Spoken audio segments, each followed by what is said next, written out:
I'm Tal Hendricks. This is my wife Leah. I'm an orthopedic surgery resident at UMC. We're married 5 years ago. We have two kids. Cobb is 3 and Ann Mabry is 4 months. We found out we were pregnant with Ann Mabry in October. Everything was kind of going pretty normally, and I had a few little complications, but we thought everything was all right. And then it was on a Tuesday we were here. Things kind of took a turn, and we wound up at the hospital, and she came. They went ahead and I had to have a C-section. I was 29 weeks and 2 days, I believe. And Ann Mabry was born. She weighed 2 pounds and 15 ounces. And that started our NICU experience. So immediately she was taken to the NICU, and we were there for 7.5 weeks. She was so tiny inside of there, and I guess they call it an isolette for a reason. I don't know. I felt very isolated from her, and I got to see her for maybe 2 minutes, and then I had to leave and went to the room and was supposed to sleep. Yeah, right. And I remember the first couple hurdles that we had were the breathing, the oxygen, and the nutrition. Because at that time she wasn't even old enough to take a bottle or to take any formula or milk or anything like that. When I was put on bed rest, they gave me a steroid shot that was supposed to help with her lungs.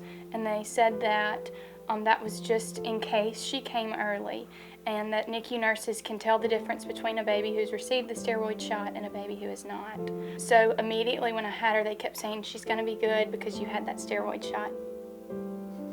She was, I guess, a leg up where she would have been from a lung standpoint as her lungs matured, but she still did require a dose of surfactant, which is something that they give premature babies that have underdeveloped lungs to help keep the lungs inflated. When they're very young, the air sacs in the lungs a lot of times will collapse down as they breathe out, and they have a hard time getting them reinflated. And so what surfactant does is basically helps lubricate the lungs and keep the air sacs inflated, so it makes it a good bit easier for them to breathe in and breathe out and to be able to oxygenate.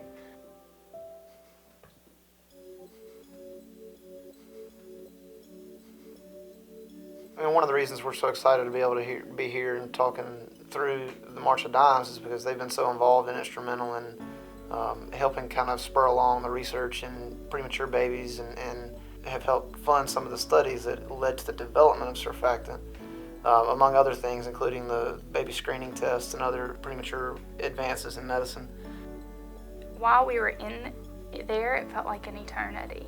In hindsight, now that we've gotten to know a lot of the other families and seeing a lot of other people, I feel like maybe our journey, I know our journey is not as difficult as a lot of other people's. We had several friends that basically came to us and said, hey, I've been in a similar situation.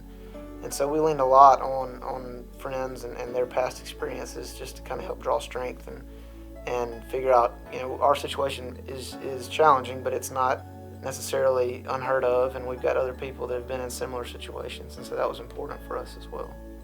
One of the most helpful things to me was another mother who had experienced something like this, walking me through what was kind of going to happen, letting me see her baby who had come through this, and that was one of the most beneficial things for me.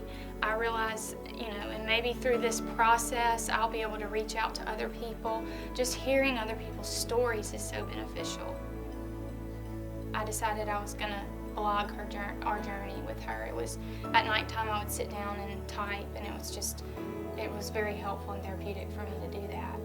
I guess we've come to realize it's so individual to every family, and our experience was at least we felt like a long time, and so having little milestones to reach really helps us feel like, hey, we're moving in the right direction.